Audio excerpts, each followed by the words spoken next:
उसके बाद 2009 के अंदर एक कंपनी आती है कैम्ब्रिज एनालिटिका। कैम्ब्रिज एनालिटिका बहुत ही रिसेंट केस है, 2017 में इसका रिवॉल्यूशन आया था। कैम्ब्रिज एनालिटिका एक कंपनी है जिसने फेसबुक का डेटा कलेक्ट करना शुरू किया।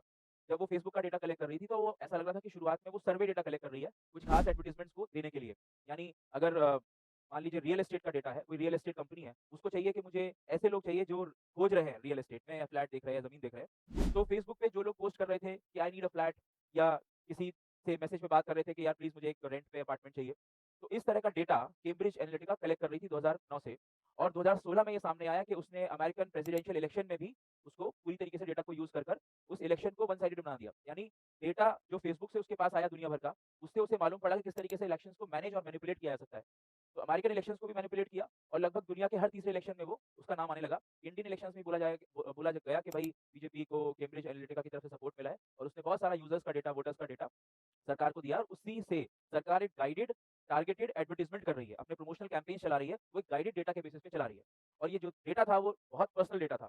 यानी कोई व्यक्ति कहाँ पे जा रहा है, उसके मूड्स कैसे हैं, उसको क्या चीज़ें पसंद है, किस तरह की वीडियोज़ वॉच करता है, ये सारा डेटा जो है, ये कैम्ब्रिज को मिल रहा था, राइट?